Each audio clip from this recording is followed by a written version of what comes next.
Good morning. Excuse me. Good morning, everyone. It is now just going on 9 o'clock, and I am now live. Karen Lynn, looks like you're the first one. Rosemary, you have come on. We have two, and for some reason, that little alarm or alert bell got turned off when I changed some kind of setting. I'm not sure what it is, but for whatever, I used to kind of enjoy, depending on that dinging me at 9 o'clock, it was for something else. But now I'll have to find another way of having an audible signal for 9 o'clock. Not that it necessarily makes all that much difference, because everywhere we look, it seems these days there is a timepiece of some sort staring at us. So here we are, coffee time, Father Tom, and here is my cup. In some ways, this cup certainly is my favorite color. It's a little bit larger than I would like, but it definitely is my favorite color. And the other thing that I really like about this cup is notice how wide the base is. What that means is there is less chance of spilling it, of inadvertently touching it in a way that will tip over. Some of them have very small bases that then taper out into a larger cup, and you gotta be real careful with those, because some of them is almost, you look at it and you think, is that going to tip over? So that's why you will often see me with this cup, and join me for coffee.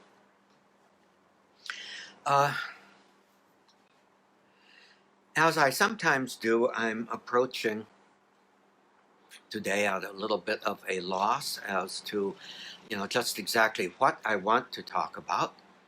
So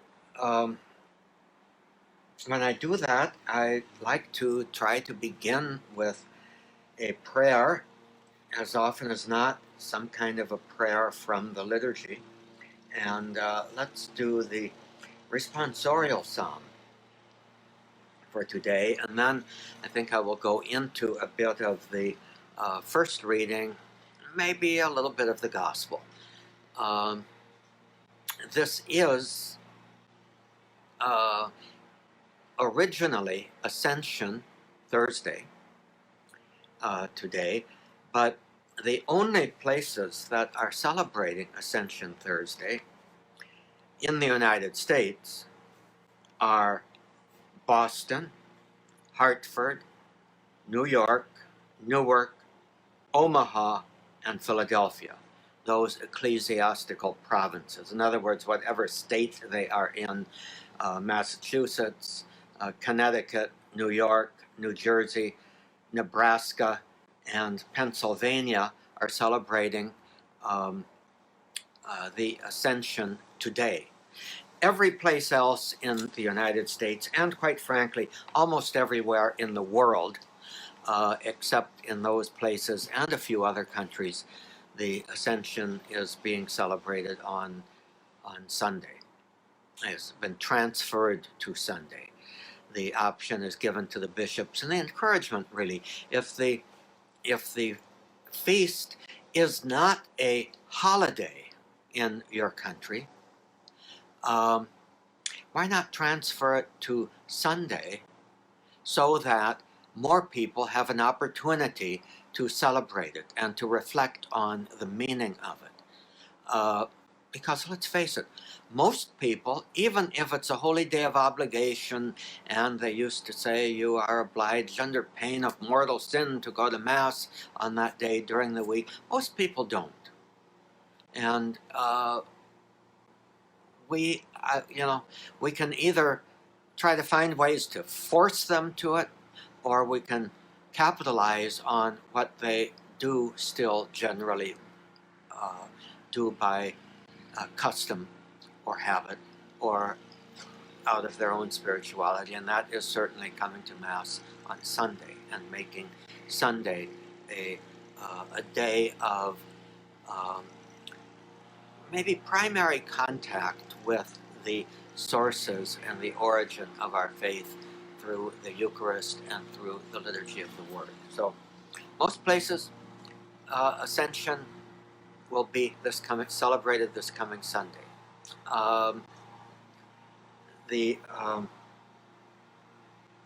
Though certain places in the United States and in other countries, not, particularly if it's a holiday. And what's interesting is that in many European countries where secularism is kind of the order of the society, the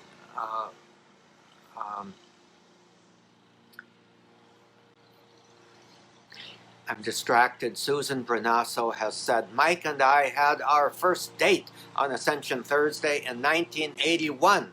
So this is the 39th anniversary of Susan Brinasso's first date. Congratulations to you both. So anyway, let's pray. In honor of all of those who have reason to celebrate today, let us, in the words of the responsorial psalm, sing to the Lord a new song, for he has done wondrous deeds. His right hand has won victory for him, his holy arm. The Lord has made his salvation known. In the sight of the nations, he has revealed his justice. He has remembered his kindness and his faithfulness toward the house of Israel. All the ends of the earth have seen the salvation by our God. Sing joyfully to the Lord, all you lands. Break into song, sing praise.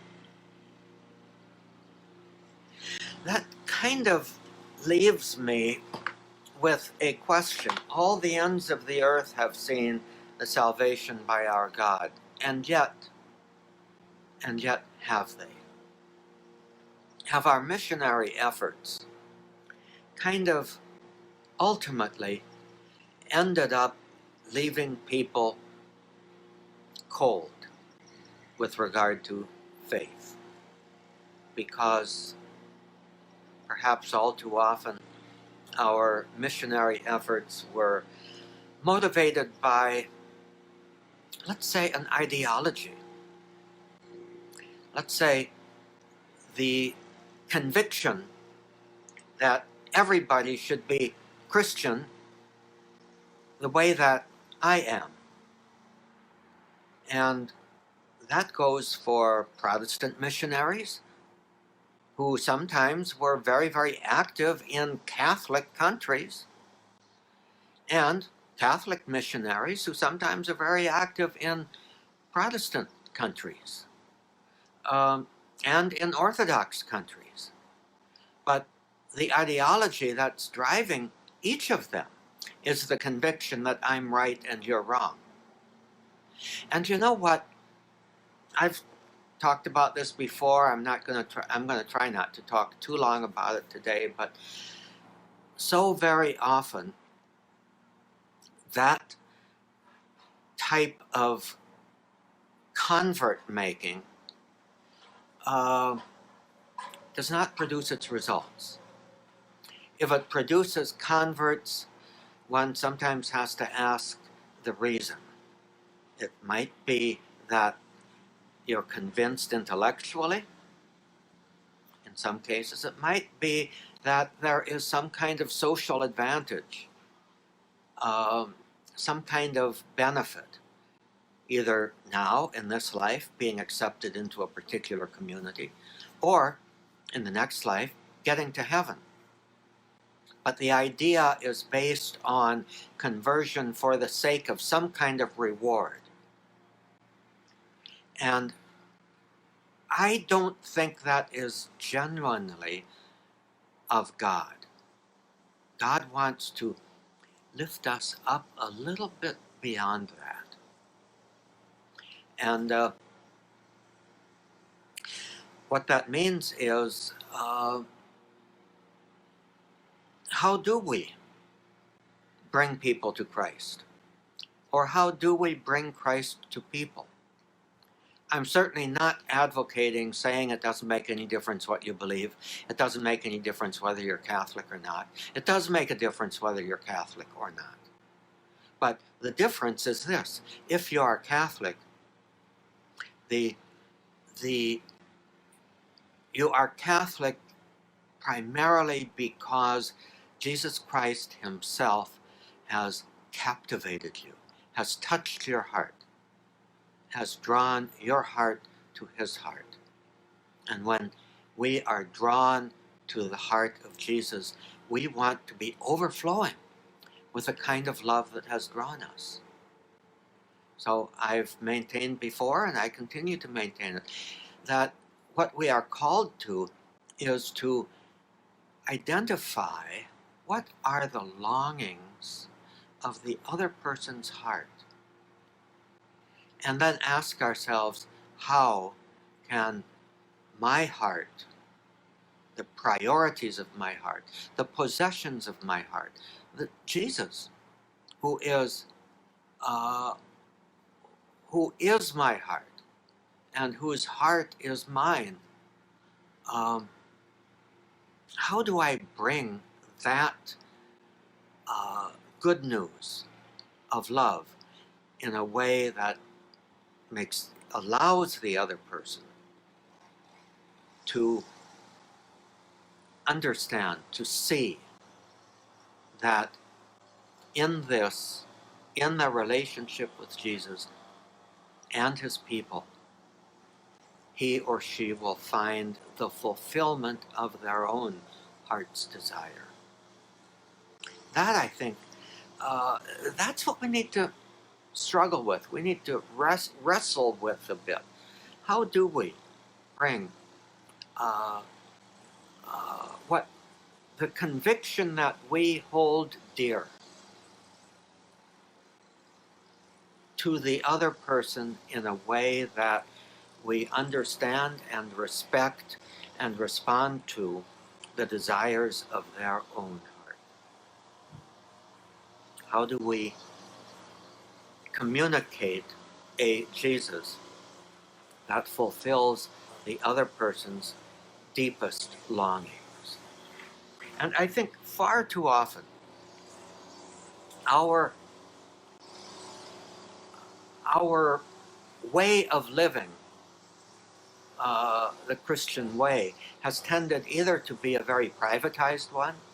This is my religion, this is my Jesus, this is my prayer, don't bother me. Or it has been one that tries to force itself on others. I have something that's good, and by God, you're going to get it too. And then our question is, how can I convince them? How can I make them change? How can I get them to change? So, heart speaks to heart. This kind of allows us, I think,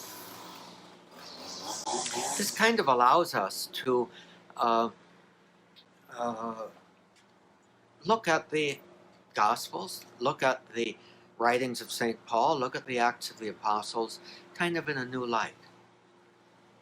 And, it is kind of my conviction that we need to approach the whole New Testament in the light of St. Paul. Because what St. Paul wrote is kind of the major part of the New Testament. And the Gospels were all written a generation or two after the writings of St. Paul. So they were written by and for a community that was already instilled with Jesus as St. Paul was proclaiming him. And I'm very sure that the other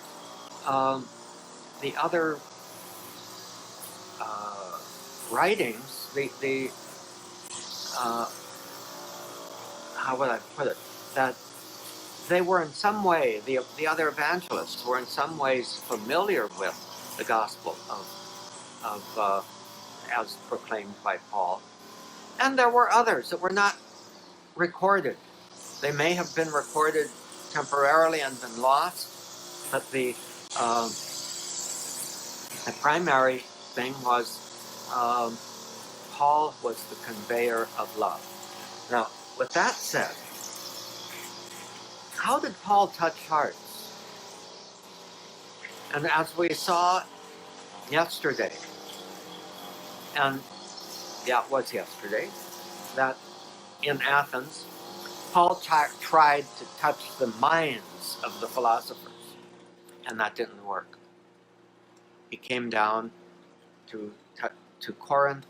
I said it was Sin City, and he had success there because he concentrated on bringing the cross as the sign of God's love manifested to us through Jesus into the lives, into the teaching in the synagogues, and then to others beyond the synagogues. He brought them the love of God manifested through the cross of Christ, and that turned hearts.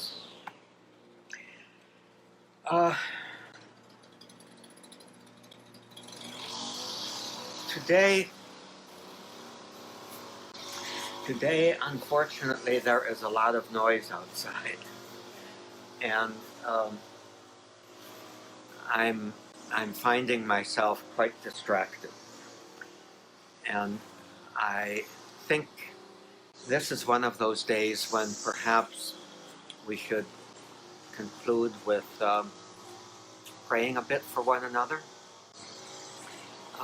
We are on the verge of some transitions with regard to how our country and how our states and how our communities are beginning to step out of the lockdown that we've experienced for the past 2 months. And I think we all have our concerns about what the ultimate effect is going to be of stepping out of that lockdown, just as we've got concerns about what are the effects of staying in that state of lockdown. The state of lockdown is something that we simply cannot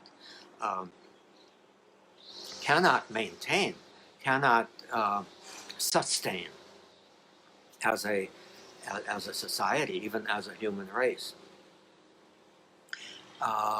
What will be the dangers? What will be the benefits of, as they say, reopening the economy? I think on the whole, probably it has to be done, and it will be for the long-term good. How it is done is going to be always a matter of debate. I think this may be the time when, in particular, when and if we enter our own opinions into the debate, should they or shouldn't they open up restaurants? Should they or shouldn't they open up churches? If they do open up churches, how do they open up churches? And all of that. Okay. However we enter into that debate, we need to do so with love and with a realization that our own opinions are not thereby right just because they are our own. We can present them, we can debate them, we can even argue our opinions, but it has to be done with accommodation of the integrity and presumed goodwill of the other persons who may perhaps disagree with us. So we really do need to be conscious of the demands of charity, the demands of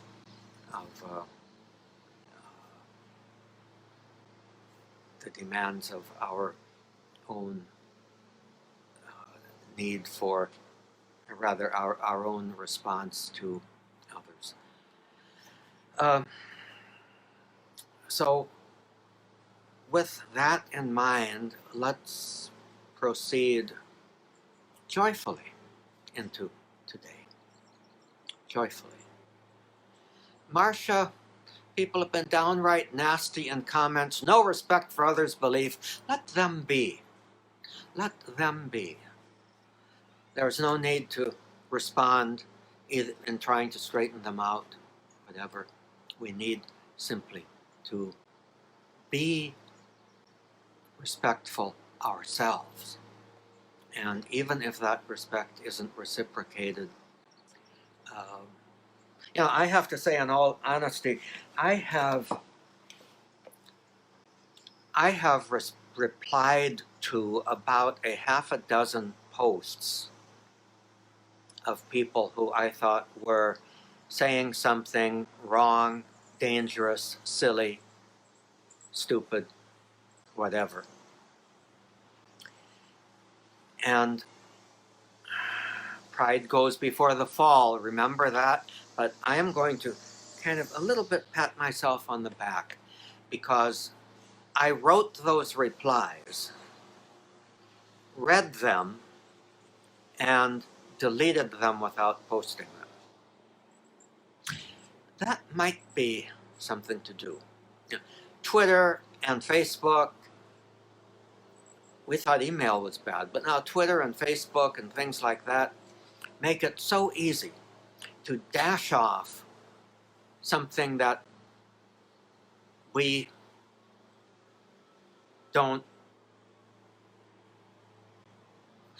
wouldn't do if we had to stop and think a little bit about it. So write whatever you want to say, write those things that, boy, this will tell them off. Just don't send it. Just don't send it. So with that, God bless you all.